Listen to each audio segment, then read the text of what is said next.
நீங்கள் நலமா திட்ட பயனாளிகளை தமிழ்நாடு முதலமைச்சர் மு.க. ஸ்டாலின் நேரடியாக வீடியோ கால் வாயிலாக தொடர்பு கொண்டு கருத்துக்களை கேட்டறிந்தார்.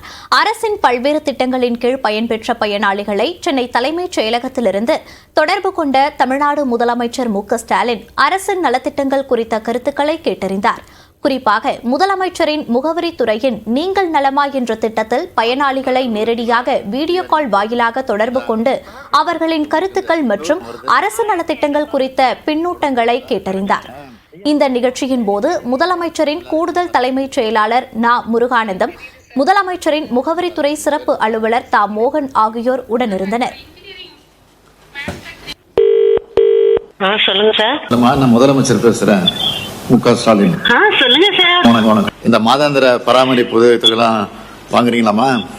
வருதுங்க சார். எவ்வளவு வருது? 1500 ரூபாய் வருது சார். தொடர்ந்து வருதா? தொடர்ந்து வருது சார். பேங்க் மூலமா வருதா, போஸ்ட் ஆபீஸ் மூலமா வருதா? பேங்க் மூலியம் தான் சார். பயனுள்ளதா இருக்கா உங்களுக்கு இந்த தொகை? ரொம்ப உதவியா இருக்கு சார். வணக்கம். யார் தெரியுதா? கூடங்குளம் அணுமின் நிலைய கட்டுமான பணிக்கு நேபாள நாட்டை சேர்ந்த தொழிலாளர்களை அழைத்து வந்ததற்கு எதிர்ப்பு தெரிவித்து தொழிற்சங்கத்தினர் வாக்குவாதத்தில் ஈடுபட்டதால் பரபரப்பு ஏற்பட்டது. நெல்லை மாவட்டம் கூடங்குளத்தில் உள்ள அணுமின் நிலையத்தின் 2 அணு உலைகள் மூலம் தலா 1000 மெகாவாட் மின் உற்பத்தி செய்யப்பட்டு வருகிறது. 3 மற்றும் 4வது அணு உலைகளில் 80% கட்டுமான பணிகள் நிறைவடைந்த நிலையில் 5 மற்றும் 6வது அணு உலைகளில் 35% பணிகள் நடைபெற்று வருகின்றன. இங்கு வடமாநிலங்களை சேர்ந்த ஏராளமான தொழிலாளர்கள் ஒப்பந்த அடிப்படையில் பணிபுரிந்து வருகின்றனர். இந்த நிலையில் நேபாள நாட்டை சேர்ந்த சுமார் 200 தொழிலாளர்களை 2 பேருந்துகளில் தனியார் நிறுவனம் கட்டுமான பணிக்கு அழைத்து வந்தது. இதனை அறிந்த உள்ளூரை சேர்ந்த கூடங்குளம் கான்ட்ராக்ட் அசோசியேஷன் தொழிற்சங்க நிர்வாகிகள் நேபாள பணியாளர்களை அழைத்து வந்த பேருந்துகளை தடுத்து நிறுத்தினர். இதையடுத்து தனியார் ஒப்பந்த நிறுவன அதிகாரிகள் மற்றும் கூடங்குளம் போலீசார் நேரில் சென்று பேச்சுவார்த்தை நடத்தினர். அப்போது நேபாள நாட்டை சேர்ந்தவர்களை வெளியேற்றும் வரை பணிக்கு செல்ல யாரையும் அனுமதிக்க மாட்டோம் என்று கூறி உள்ளூர் தொழிற்சங்கத்தினர் வாக்குவாதத்தில் ஈடுபட்டதால் பரபரப்பு ஏற்பட்டது. இடைத்தேர்தல் நடைபெறும் விக்கிரவாண்டி சட்டமன்ற தொகுதியில் திமுக வேட்பாளர் அன்னியூர் சிவாவை ஆதரித்து அமைச்சர் அன்பில் மகேஷ், திண்டுக்கல் லியோனி உள்ளிட்டோர் வாக்கு சேகரித்தனர்.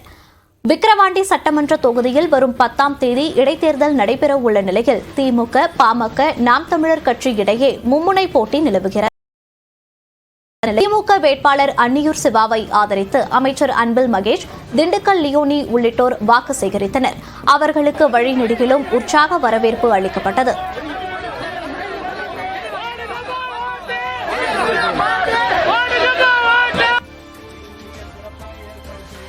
பின்னர் நியூஸ் 18 தமிழ்நாடுக்கு பேட்டியளித்த தமிழ்நாடு பாடநூல் கழக தலைவர் திண்டுக்கல் லியோனி, அதிமுகவின் வாக்குகளை பாமக கேட்பது அநாகரிகமானது என்றார்.